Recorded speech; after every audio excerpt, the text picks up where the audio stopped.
Shalom pemirsa, senang berjumpa kembali bersama Anda semua dimanapun Anda berada.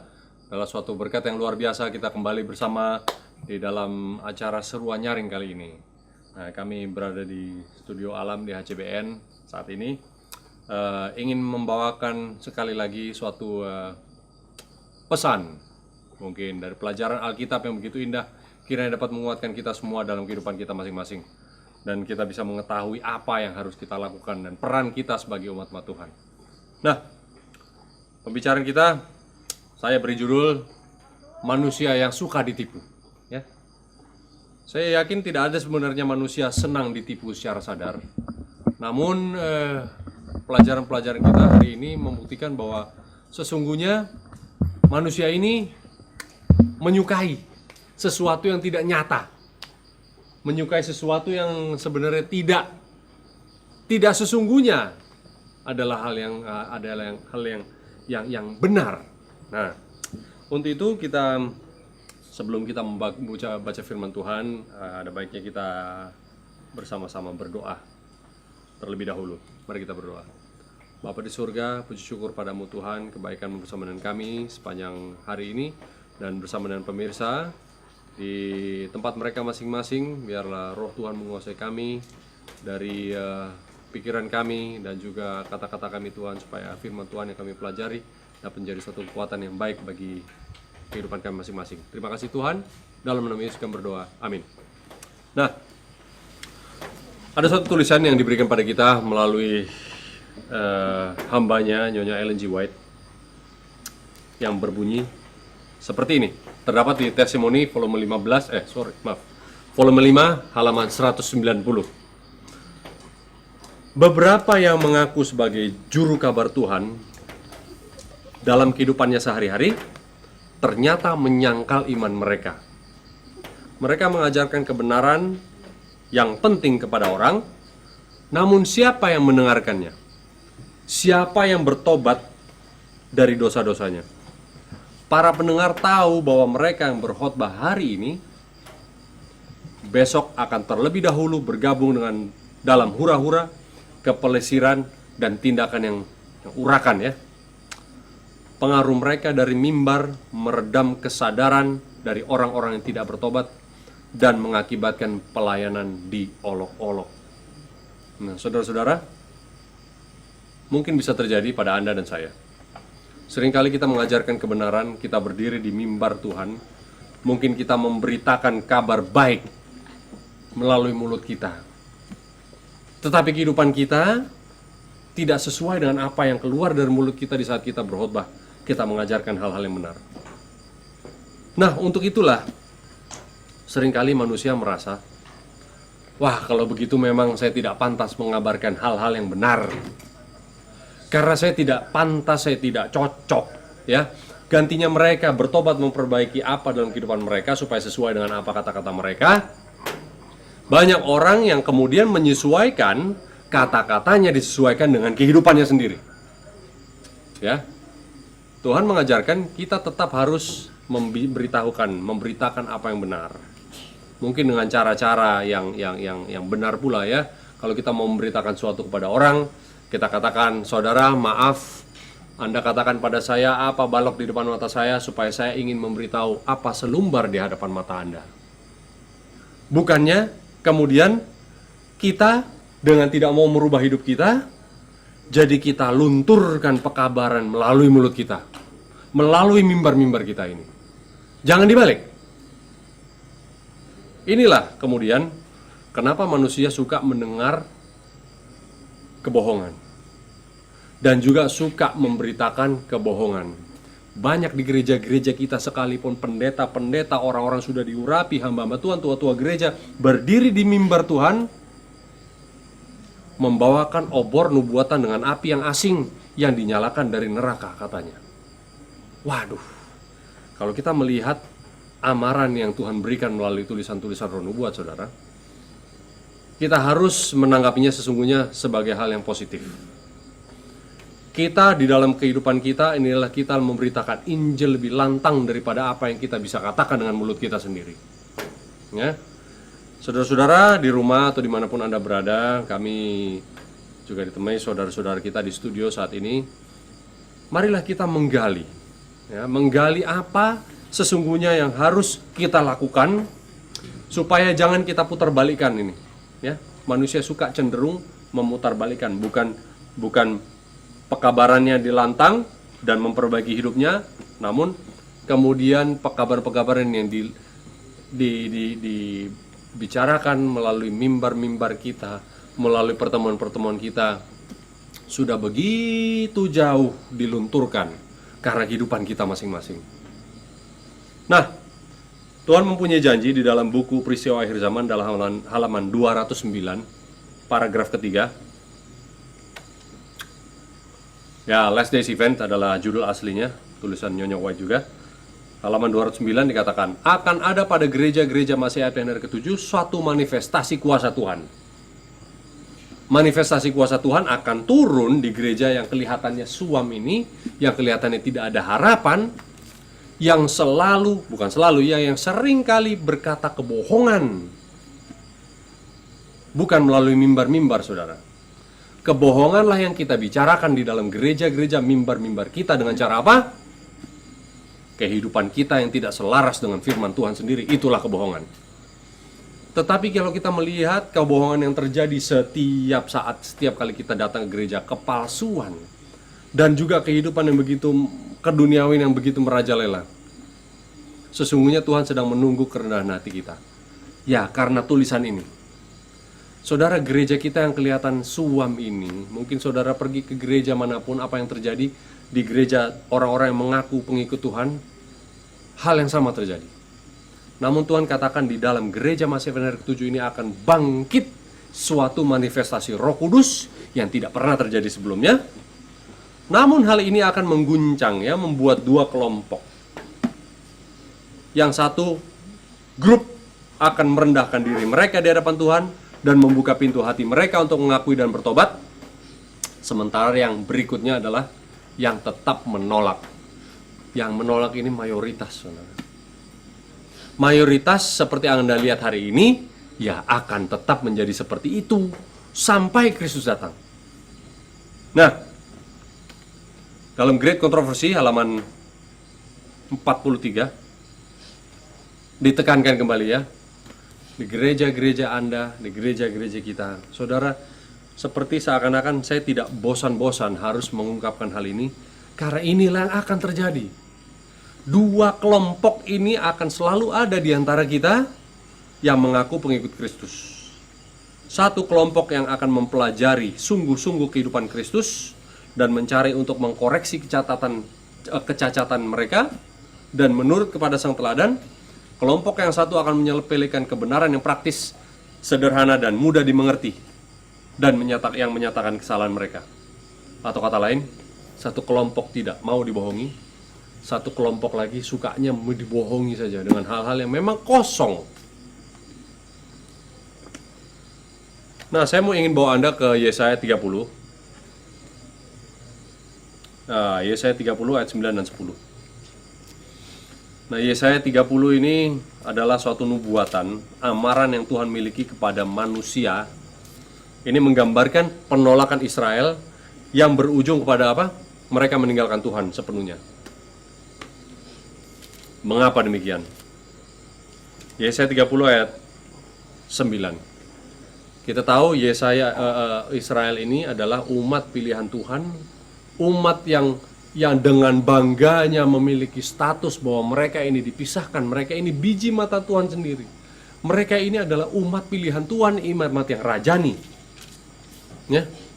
Mereka mengatakan merekalah bangsa yang dikuduskan, yang khusus. Namun di ayat 9 Tuhan mengatakan, sebab mereka itu suatu bangsa yang pemberontak, anak-anak yang suka bohong, anak-anak yang enggan mendengar akan pengajaran Tuhan, yang mengatakan pada tukang tilik.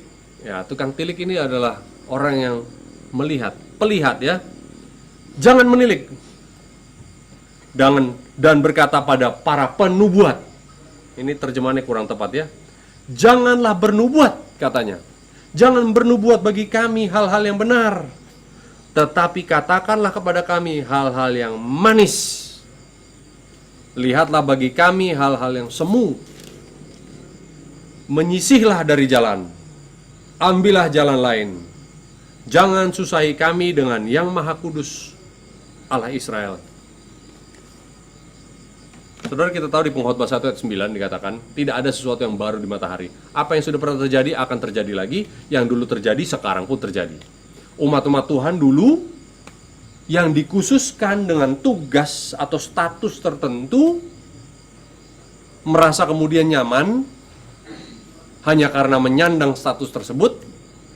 Hal yang sama terjadi di umat Tuhan Israel rohani hari ini di dalam kehidupan Anda dan saya. Kita ini yang merasa sudah kenal kebenaran, kita pengikut Kristus, orang-orang yang percaya kepada Alkitab, mengatakan hal yang sama. Tuhan kemudian mengatakan kepada kita, kita ini bangsa yang pemberontak. Kenapa demikian? Karena kita tidak suka mendengar hal-hal yang benar. Karena tidak suka mendengar hal-hal yang memang, ada satu patah katakan, we cannot handle the truth. Tidak bisa menerima kebenaran karena kebenaran itu menyakitkan, saudara. Kebenaran ini menyatakan kehidupan kita yang jijik, yang dosa. Manusia tidak suka hal itu. Yohanes 3 ayat 19 mengatakan manusia ini tidak suka kebenaran karena kebenaran itu menyatakan kesalahan mereka, dan manusia tidak suka dinyatakan kesalahannya. Sehingga manusia mengatakan, bernubuatlah kepada kami hal-hal yang enak, yang manis, yang semu, dan jangan bawakan pada kami. Kita datang ke gereja pun kita protes kalau pendeta atau pembicara datang menusuk kenyamanan kita. Kita katakan jangan katakan hal-hal seperti itu. Katakan hal-hal yang biasa-biasa saja, yang umum, yang bisa diterima semua orang. Dengan dalih apa? Semua orang kan pertumbuhannya berbeda-beda. Coba hal yang sama dikatakan puluhan-puluhan tahun, katakan, ya saya masih bertumbuh. Jangan hakimi saya dengan hal-hal itu. Katakan hal-hal yang enak-enak saja. Apa yang terjadi kepada umat-umat Israel, saudara? Kita tahu bahwa umat Israel menolak Kristus di saat mereka sudah menerima Taurat Tuhan. Kristus yaitu Mesias sendiri yang datang ke dalam kehidupan kita, kehidupan mereka tolak. Sama halnya yang terjadi kepada kehidupan Anda dan saya di dalam gereja Tuhan saat ini. Kita menolak kebenaran Tuhan di setiap kali ada amaran mengenai kedatangan Kristus, persiapan yang harus dilakukan dalam kehidupan kita, kita tolak, kita mau menerima sebaliknya hal-hal yang memang membuat kita tenang. Saudara, tidak ada ketenangan di dunia ini karena dunia ini dikuasai oleh dosa. Karena begitu jauhnya kita jatuh di dalam dosa, kita tidak suka hal-hal yang benar.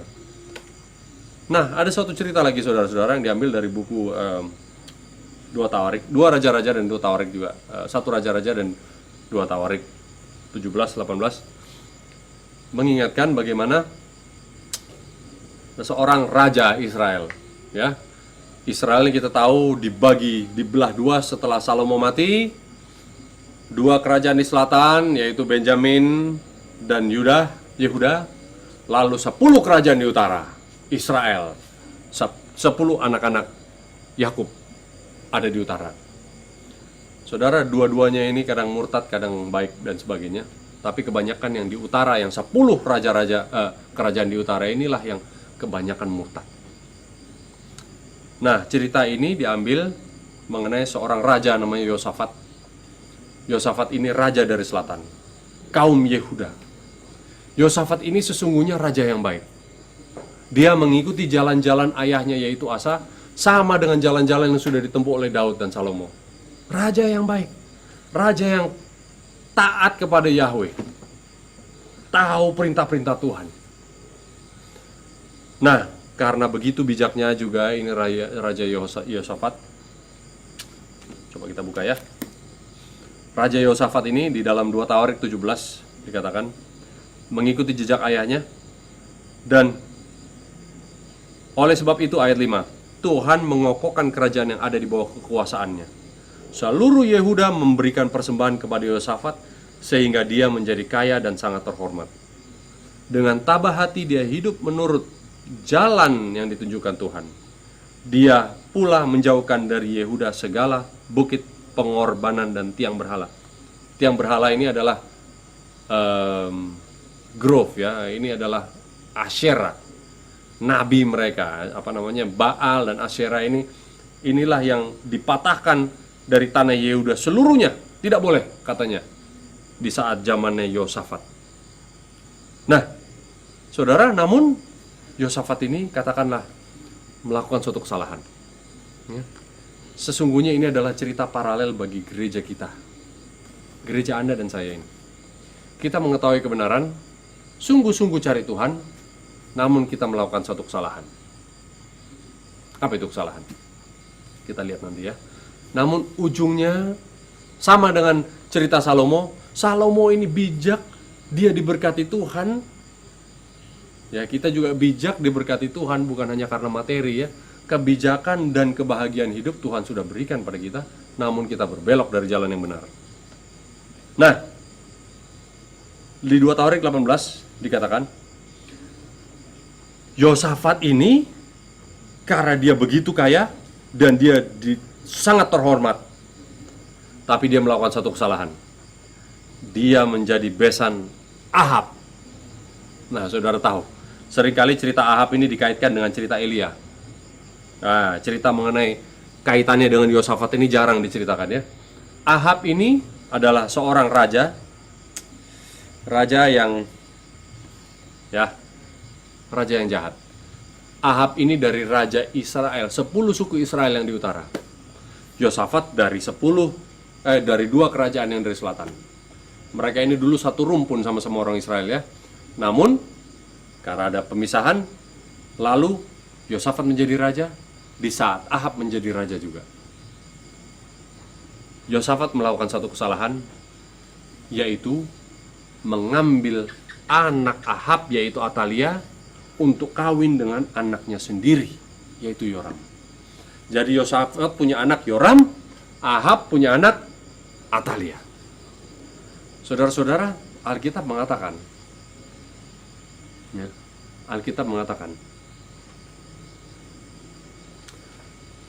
Ahab ini yang Ahab lakukan adalah hal-hal yang paling jahat dibandingkan dengan raja-raja Israel sebelumnya. Ahab ini memberontak, provoke the anger, ini bahasa Alkitabnya ya, membangkitkan amarah Tuhan seperti tidak ada raja-raja sebelumnya. Wah, sudah paling jahat sudah Ahab. Karena Ahab ini kawin dengan Isabel, ya, suatu perkawinan yang sudah dilarang oleh Nabi Tuhan Elia sendiri. Lalu menghasilkan anak namanya Atalia, perempuan. Ternyata Atalia sama dengan mamanya. Dengan ibunya bagaimana Isabel, ya begitu juga anaknya. Namun hamba Tuhan, yaitu raja umat-umat Yehuda, yaitu Yosafat, punya anak. Dia didik dengan hal-hal yang benar, lalu dia berikan untuk kawin dengan anak dari Isabel. Saudara, inilah yang terjadi juga pada kita. Seringkali kita, umat yang mengaku umat Tuhan, mendidik keluarga kita, istri, anak-anak kita, kehidupan kita sudah kita selaraskan dengan jalan-jalan Tuhan, namun kita berikan anak-anak kita kemudian menikah dengan orang-orang yang tidak percaya dengan Tuhan. Hanya dengan alasan apa? Yosafat mempunyai alasan satu, supaya ingin memperkuat, menyatukan kembali dua kerajaan tersebut. Saudara, lihat dalam kehidupan Anda dan saya, kita lihat apakah ini terjadi juga. Begitu banyak hal-hal yang kita korbankan demi suatu persatuan, memperkuat keadaan kita, memperkuat posisi kita, perekonomian kita, politik kita dan sebagainya, sehingga kita mengorbankan apa yang Tuhan bilang jangan lakukan. Nah, di dalam 2 Tawarik 18 lanjut dikatakan, Ahab lalu besanan dengan Yehosafat. Lalu Yehosafat diberi penawaran oleh Ahab, Yehosafat, maukah kamu bergabung dengan aku? Lalu Ahab, pada satu kunjungan Yehosafat datang ke tempat Ahab, ke kerajaan Israel di utara. Ahab menyembelih banyak kambing domba dan lembu sapi untuk dia dan rombongannya, mengajaknya untuk menyerang Ramot Gilead. Jadi berkatalah Ahab, raja Israel, kepada Yehosafat, raja Yehuda, maukah kamu pergi ke Ramot Gilead bersama-sama dengan aku? Ya, jadi Ahab menawarkan suatu kerjasama. Ya, ini adalah gambar Ahab dan Izebel ya. Ini adalah suatu penawaran untuk kerjasama memperkuat Israel utara dan Israel dari selatan. Tetapi jawab Yosafat kepadanya, kita sama-sama, aku dan engkau, rakyatmu dan rakyatku, aku akan bersama-sama dengan engkau di dalam perang. Ini kata Yosafat. Namun dia berkata kepada Ahab, baiklah, kita tanyakan dulu firman Tuhan apa. Nah, ini Yosafat masih mempunyai iman. Dibilang mari kita sama-sama tanya dulu sama Tuhan. Kamu kan percaya Tuhan juga atau Ahab? Mari kita tanya sama Tuhan. Lalu Ahab bilang apa? Aduh, saya lebih baik tanya 400 orang ini nabi-nabi saya. Ini nabi-nabi Asyera ya. Nabi-nabi Baal dan nabi-nabi Asyera, inilah yang dipanggil. Lalu dipanggilkan 400 orang di hadapan dua raja ini. 400 nabi-nabi berkumpul, lalu memberikan pemaparan kepada dua raja ini. Satu raja dari utara yaitu Ahab, satu lagi dari raja selatan yaitu Yosafat. Lalu apa yang dikatakan? Ahab bertanya kepada nabi-nabi ini, hei, bagaimana menurut kalian, apakah kita perang, kita rebut ini Ramot Gilead atau tidak? Nah, kenapa ini sangat berambisi? Ahab ini berambisi mengambil Ramot Gilead karena ini adalah tanah yang seharusnya milik mereka katanya. Ini adalah milik bangsa Israel. Tetapi yang ada di otak Ahab ini adalah hal-hal yang materi, secara kekuasaan, hal-hal yang memang hanya ingin memperkaya dirinya dan memperluas kekuasaannya. Lalu nabi-nabi Asyera ini mengatakan, 400 orang ini katakan, majulah, Tuhan akan menyerahkan mereka ke dalam tangan raja. Lalu Yosafat tetap berkata begini, apa tidak ada orang nabi Tuhan? Kenapa tanya seperti orang-orang seperti ini? Apakah tidak ada orang benar-benar hamba Tuhan, utusan Tuhan yang kita bisa tanya kepada dia? Kenapa harus tanya seperti orang-orang seperti ini, Ahab? Lalu, ya ini di ayat 7 ya, Ahab berkata pada Yosafat, masih ada seorang lagi sih sebenarnya yang dengan perantaraannya dapat diminta petunjuk Tuhan. Ahab bilang, tetapi aku membenci dia, sebab tidak pernah dia menubuatkan hal yang baik tentang aku, melainkan selalu malapetaka. Orang itu adalah Mika bin Yimlah.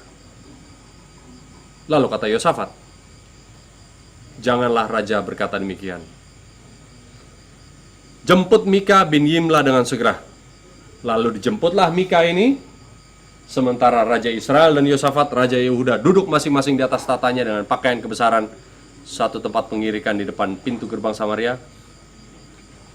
Sedang semua nabi itu bernubuat di depan mereka. Nah, lalu dijemputlah Mika ini, seorang yang tidak disukai oleh Ahab karena selalu bicaranya malapetaka. Selalu bicaranya mengenai krisis, mengenai kejahatan yang menimpa bangsa Israel kalau dia tidak bertobat, sehingga Ahab ini tidak suka.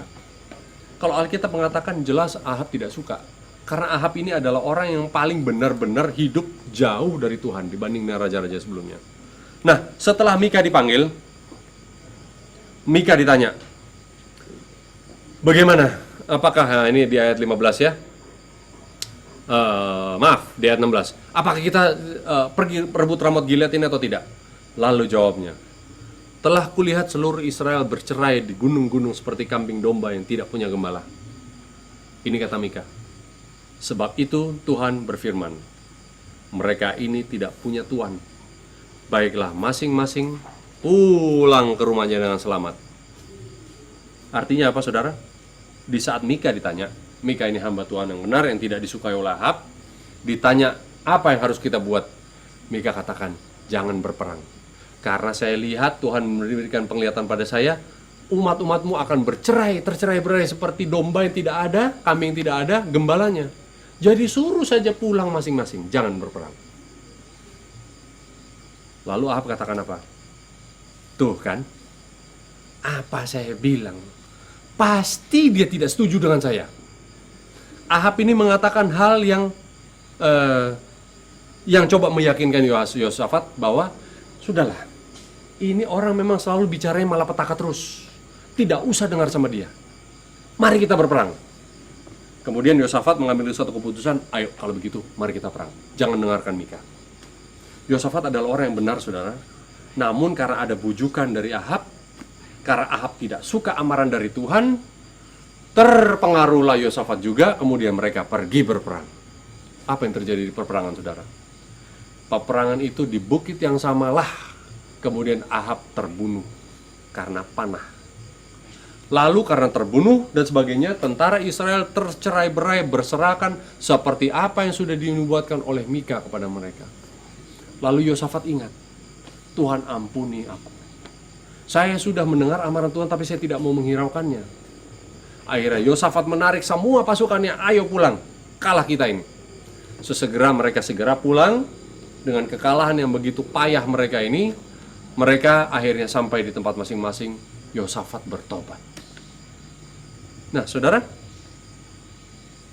sangat mudah pelajaran yang kita tarik dari ini. Di saat kita, umat-umat Tuhan, nah ini peperangan di mana Ahab mati dipanah. Di saat kita sebagai umat-umat Tuhan, kita seringkali bercampur dengan orang-orang yang tidak percaya dengan Tuhan. Bahkan kita dengan membuat satu aliansi atau persatuan khusus, makanya Tuhan mengatakan jangan kamu menjadi orang yang mempunyai memikul kuk yang berbeda dengan orang yang tidak seiman.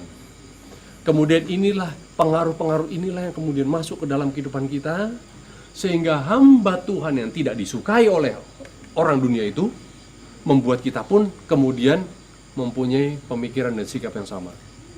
Saudara, Anda dan saya ini adalah mungkin Yosafat, atau mungkin kitalah Ahab tersebut. Tetapi apakah kita Ahab atau Yosafat? Tuhan mengirimkan orang-orang seperti Mika bin Yimla, yang tidak pernah mau diam mengatakan hal-hal yang jujur.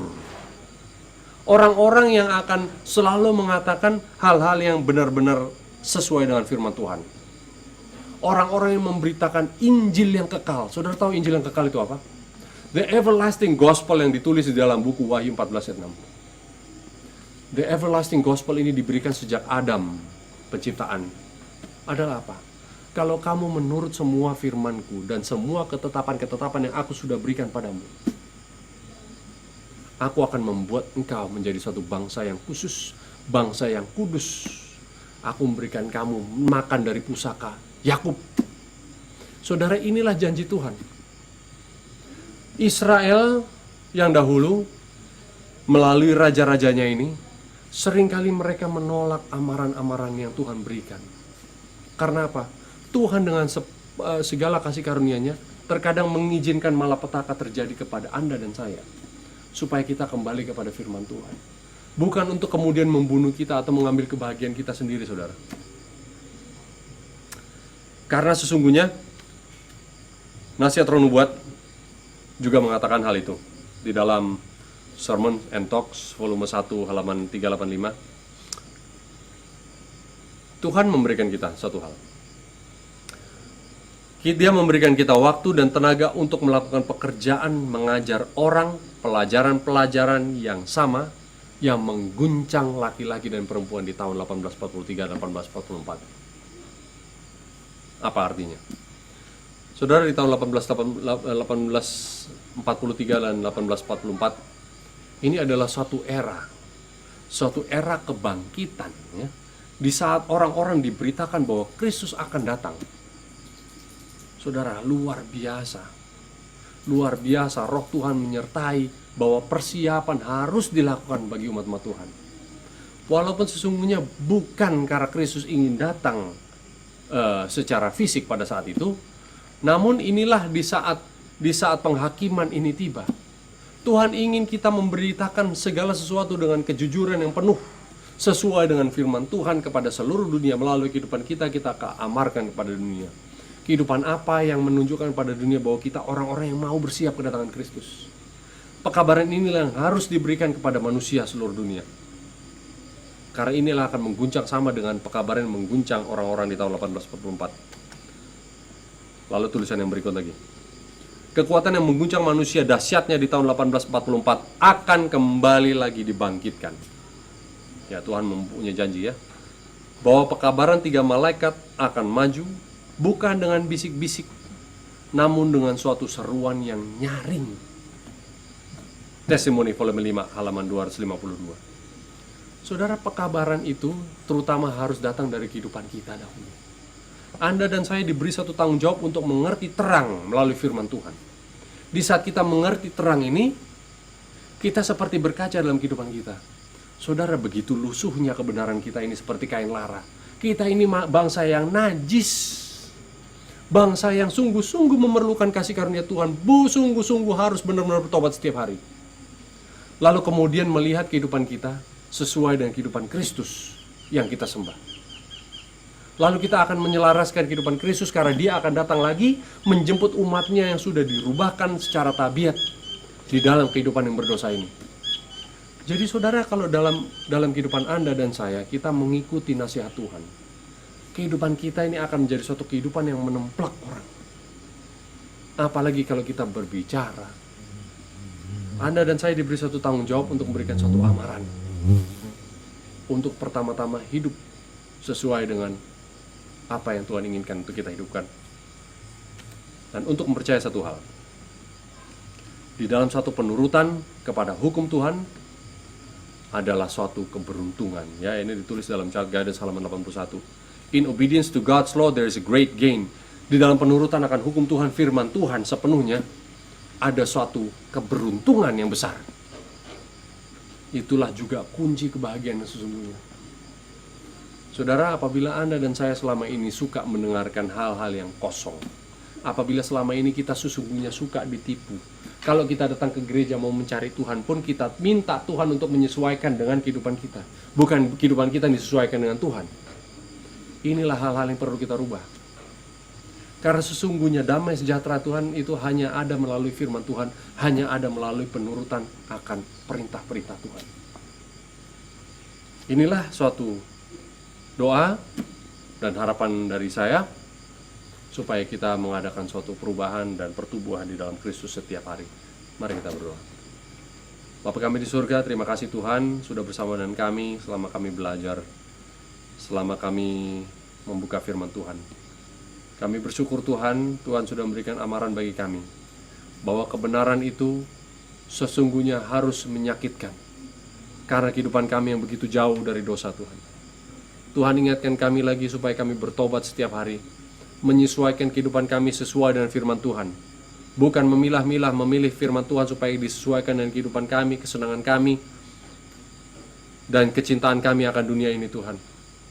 Biarlah kami bertumbuh setiap hari. Telinga kami pakai hanya untuk mendengarkan hal-hal yang sesungguhnya adalah hal-hal yang benar, walaupun itu menyakitkan. Tuhan bersama dengan kami, dengan pemirsa, dalam pertumbuhan kami setiap hari Tuhan. Jangan izinkan kami menggunakan dalih apapun Tuhan, sehingga kami tetap terlena di dalam dosa-dosa kami, dalam keduniawian kami ini Tuhan, supaya kami terus bertumbuh mencari wajah Tuhan, dan meninggalkan kejahatan-kejahatan kami Tuhan. Biarlah ini menjadi nyata hari ini Tuhan, sampai kedatangan Kristus yang kedua kali. Terpujilah namamu. Kami berdoa dalam nama Yesus yang telah mati dan menjadi juru selamat kami. Amin. Baik saudara, kita berjumpa kembali di acara seruan nyaring berikutnya. Tuhan berkati.